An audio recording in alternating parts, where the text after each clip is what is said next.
Hello guys, welcome to primary interview preparation channel. তো আগের ভিডিওতে আমরা এই 107 অবধি কমপ্লিট করেছিলাম। ঠিক আছে, আজ থেকে আমরা স্টার্ট করব হচ্ছে দ্বিতীয় শ্রেণীর আমার বইটির কাঠিতে বল বসাই। রাইট, এখানে দেখে নেবো আজ আমরা বাগানে খেলা করব। গাছের নিচে অনেক আম পড়ে আছে, আমরা সেগুলো কুড়িয়ে এনে ঝুড়িতে জড়ো করব। এবার দেখি কে কতগুলো আম কুড়িয়ে আনলাম। নতুনভাবে কাঠি ও নটি লাল বল দিয়ে গুনবো। হুম কাঠিতে নটির বেশি বল রাখা যায় না। ঠিক আছে, এই কাঠির নাম দিলাম একক কাঠি বা একক ঘর। একটি আমের জন্য কাঠিতে একটি লাল বল রাখো। রাইট, দুটি আমের জন্য দুটি। হুম এটা হচ্ছে এককের ঘর।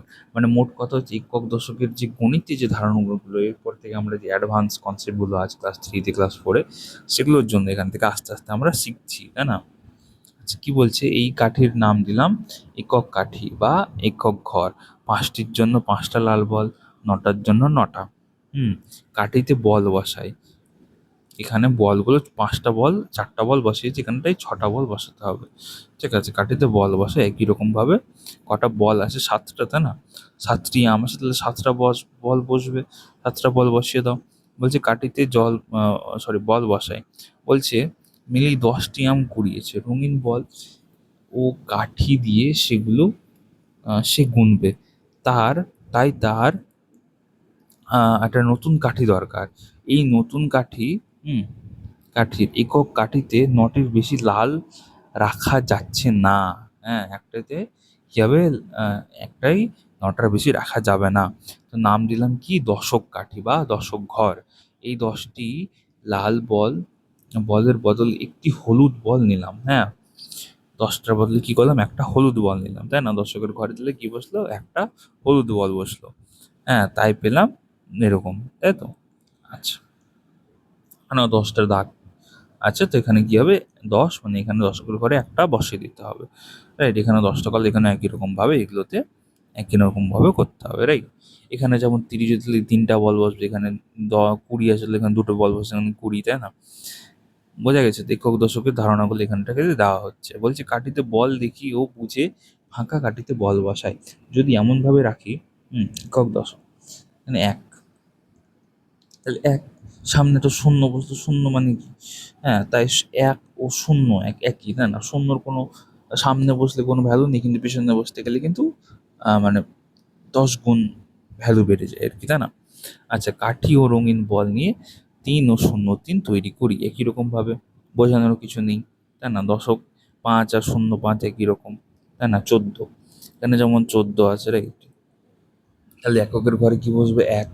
আর এককের ঘরে কি বসবে? চারটা বল। দশকের ঘরে কটা বসবে? একটা বল। কারণ একটা এখানে বসতে গেলে আমরা 10 পেয়ে গেলাম। আর 14তে আছে কত? 4। তাহলে 4-এর জন্য আলাদা করে চারটা বল বসাতে হবে। ঠিক আছে, বোঝা গেল? হয়ে গেল। ঠিক আছে, নেক্সট। একই রকমভাবে 23, এগুলোতেও সেম।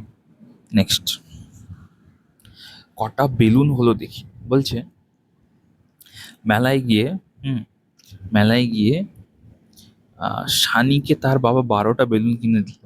দিদি সানিকে আরও 3টে বেলুন দিল। সানির এখন কটি বেলুন হলো দেখি। 12টা ছিল, বাবা বাবা কিনে দিল, দিদি কিনে দিল 3টা বেলুন। তাহলে 12 আর 3 কত হলো? 15খানা, তাই না? আচ্ছা, তাহলে 15টা এভাবে লিখতে হবে একক আর দশকের কাঠি বসিয়ে। 10-এর জন্য হলুদ বল বসবে একটা দশকের ঘরে, তাই না? আর 5-এর জন্য কি হবে? 5টা কাঠি বসবে। ঠিক আছে, 15টি বেলুন ও 12টি বেলুন, 11টি বেলুন মিলে কতগুলো বেলুন পাবে? আবার সে যদি 11টা বেলুন পায়, তাহলে 15-এর সাথে 11 যোগ করতে হবে। কত হবে? 26, তাই না? আচ্ছা, তাহলে এরকমভাবে এক দশ দুই অঙ্কের সাথে এক অঙ্কের যোগ, দুই অঙ্কের সাথে এক অঙ্কের যোগ, এখানে দুই অঙ্কের সাথে দুই অঙ্কের যোগ শেখানো হচ্ছে। বোঝা গেছে? যেমন হচ্ছে 40 আর 20, যেমন 0 আর 0 যোগ করলে কি হবে? শূন্যই হবে, তাই না? 4 আর 6 যোগ করলে কত হবে? 4 আর 2 যোগ করলে কত হবে? 6, তাই না? তো কত হয়ে যাবে? 60। আচ্ছা, এবার এখানে লিখতে হবে 52, আর 16, তাহলে কত হবে বলো? 6 আর 2 যোগ করলে 8, 5 আর 1 যোগ করলে 6, তাই না? ছবি দেখিও যোগ করি। ঠিক আছে। উৎসবে ছোটদের রঙিন টুপি পরবে। একটি দোকানে 15টি নীল টুপি, 12টি লাল টুপি আছে। দোকানে দুটো রঙের মোট কটি টুপি আছে দেখি। দোকানে মোট কটি টুপি আছে, দুটো যোগ করতে হবে। তারপরে কি বলছে, পরিবেশ দিবসে গাছ লাগাবে। আমরা 23টি গাছ লাগিয়েছি। দিদিমণিরা 36টি গাছ লাগিয়েছেন। সবাই মিলে মোট কটি গাছ লাগিয়েছে দেখি। তাহলে কি করতে হবে, 23 আর 36টা যোগ করতে হবে, ঠিক আছে। আচ্ছা, ফাঁকা ঘরে লিখি 1 টাকা 50 পয়সা বা 1.5 টাকা।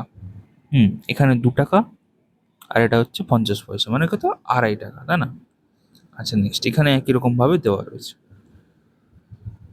যাই হোক, এখানে ওই কি বলি, এখানে আগে যেমন সংখ্যা গুণে, এখানে সেরকম টাকা গুণে, ঠিক আছে।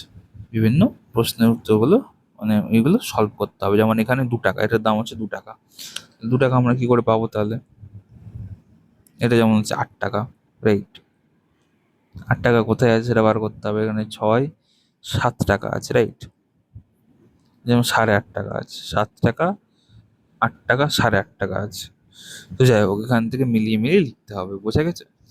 এখানে আর কি মিলিয়ে দেখাবো আমি, তাই না? আচ্ছা, আজ আমরা বন্ধুরা মিলে অনেক আম পেড়েছি। ঠিক করেছি যে রঙিন কাঠ দিয়ে নতুনভাবে কতগুলো আম পেলাম গুনবো। একটি আমের জন্য একটি লাল কার্ড, দুটির জন্য দুটি, তিনটির জন্য তিনটি। এই এখানে ওই গুনে গুনে 10টা, 12টা, 15টা যা আসছে দেখে দেখে লিখতে হবে, যোগ করতে হবে, এগুলোই আর কি। সংখ্যাগুলো পরপর যোগ করি, কি পাই দেখি। তো এগুলোকে যোগ করতে হবে। কি কি পাচ্ছি আমরা সেটা সেটা দেখতে হবে, ঠিক আছে। আচ্ছা, 2, এটা হচ্ছে প্রথম পার্ট শেষ হলো, ঠিক আছে। এবার হচ্ছে আমাদের দ্বিতীয় পার্ট। দ্বিতীয় পার্টে কি বলছে, আমাদের দেশের জাতীয় সঙ্গীত। হ্যাঁ, আমাদের দেশের জাতীয় সঙ্গীত এখানে দেওয়া রয়েছে। তাহলে এটা প্রশ্ন আসতেই পারে যে আমাদের দেশের যে জাতীয় সঙ্গীতটা আছে সেটার নাম কি? নাম হচ্ছে জনগণ মন নয়, জনগণ মন অধিনায়ক। এটা হচ্ছে নাম। আর এটা কোন শ্রেণীতে, কোন বইতে দেওয়া রয়েছে? আমাদের 2য় শ্রেণীর আমার বইটিতে আমাদের জনগণ মন অধিনায়ক, হ্যাঁ, জাতীয় সঙ্গীতটি রবীন্দ্রনাথ ঠাকুরের লেখা দেওয়া রয়েছে, ঠিক আছে। বোঝা গেল? অবশ্যই এইটা অবশ্যই ভালো করে মাথায় রাখবেন। যারা জানেন না, জানাটা তো উচিত, কিন্তু যারা জানেন না তারপরেও বলছি জেনে নেবেন, কারণ সেখানে দাঁড় করিয়ে, হ্যাঁ, আমাদেরকে জাতীয় সঙ্গীত গাইতে দেওয়া যেতেই, মানে গাইতে বলতেই পারে, তাই না? যাই হোক, নিচের ছবিটিকে আরেকটা জিনিস এখান থেকে মনে পড়লো, যে আমাদের যে বন্দে মাতরম গানটি যেহেতু এখন ভীষণভাবে প্রচলনের মধ্যে আসছে, তো সেই গানটাও কিন্তু আমাদেরকে জেনে রাখতে হবে, ঠিক আছে। বলছে নিচের ছবিটিকে সম্পূর্ণ করে রং করে, ঠিক আছে। এখানে কি যে বর্ষার দিনে অন্নদাশঙ্কর রায়, তো একটা কবিতা দেওয়া রয়েছে, কি বলছে, শন শন হাওয়া বয়, হুম এই আসে বৃষ্টি, দরজা জানালা খোলা, হ্যাঁ, ভেসে যাই চিষ্টি, তারপর রোদ ওঠে, আহা সে কি মিষ্টি, আবার ঘনায় মেঘ, জোর আসে বৃষ্টি। বৃষ্টি নয়, বৃষ্টি। হুম ঝাপসা দেখায় সব, যতদূর দৃষ্টি, খিচুড়ির দিন এটা, চলো করি ফিস্টি। হ্যাঁ, কি খেতে চাও বলো, করি বসে লিস্টি। কি কি খাবে সেগুলো লিস্টি করতে হবে, রাইট? বৃষ্টি মানে বাদল, সৃষ্টি মানে হচ্ছে সৃষ্টি, তৈরি করা, হ্যাঁ। ঘনায় মানে হচ্ছে কি, ঘন হয়, ঘন হয়ে আসা। ঝাপসা মানে কি, অস্পষ্ট, ঠিক আছে। এরকমভাবে বিভিন্ন দেওয়া আছে হাতে কলমে। শন শন হাওয়া বয়, শন শন বললেই আমরা হাওয়ার আওয়াজকে বুঝি। এমনই টুপটাপ আর খিলখিল, এই শব্দ দুটি কিসের আওয়াজ? খিলখিল করে হাসা, টুপটাপ করে বৃষ্টি পড়ছে, হ্যাঁ, মিষ্টি ফিষ্টি, এই শব্দগুলোর মধ্যে যে যুক্ত ব্যঞ্জন আছে তা ভেঙে লিখি। তাহলে কি হবে, ময়ে হস্যি, পেট কাটা মূর্ধন্যস্ব, হ্যাঁ, প্লাস টয়ে হস্যিকার, তাই না? যাই হোক, কোন ঋতুর কথা ছড়াটিতে রয়েছে? বর্ষাকালের, বর্ষা ঋতু, তাই না? হ্যাঁ, বর্ষা ঋতুর কথা এখানে দেওয়া রয়েছে। বা বর্ষাকাল, যাই হোক। বোঝা গেল তো? আচ্ছা, লুক অ্যাট দ্য টেবিল। ঠিক আছে, এখানে একটা ক্যালেন্ডার দেওয়া রয়েছে। ঠিক আছে, ক্যালেন্ডার দেওয়া রয়েছে। This is a page of a calendar, it shows the days of a month. There are 12 months in a year. Some months have 30 days, some months have 31 days, only February has 28 or 29 days. ঠিক আছে, এখানে months, তাহলে আমাদের কটা কি কি month আছে এটা নিয়েও একটা সুন্দর ডেমো ডেমো দেওয়া যেতে পারে। ঠিক আছে, যাই হোক। তারপরে কি বলছে দেখে নেবো আমরা। বলছি দৌড় প্রতিযোগিতা। হুম, উপরের ছবি দেখে একটা ছকটি পূরণ করি। যাই হোক, তো আমরা এটা একটু দেখে নেব কি বলছে। ছবি দেখে ক্রমপর্যায় বা আহ, পূরণবাচক অবস্থান ঠিক আছে ঠিক করি।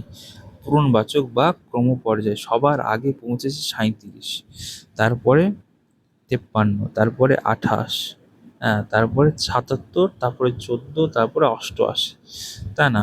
তাহলে প্রথমে কে পৌঁছলো, দ্বিতীয়তে কে পৌঁছলো, তৃতীয়তে, চতুর্থ, পঞ্চম, ষষ্ঠ, কে কে পড়েছে পরপর অবস্থান বোঝাতে প্রথম, দ্বিতীয়, তৃতীয়, চতুর্থ, পঞ্চম, ষষ্ঠ শব্দ ব্যবহার করা হয়। এগুলোকে বলা হয় ক্রমপর্যায় সূচক বা পূরণবাচক সংখ্যা। ক্রমপর্যায় সূচক বা পূরণবাচক সংখ্যা, এটা দিয়েও সুন্দর একটা ডেমো তৈরি করা যেতে পারে। ঠিক আছে, পূরণবাচক সংখ্যা লেখা ও পড়ার পদ্ধতি, নিচের ফাঁকা স্থানগুলি পূরণ করি।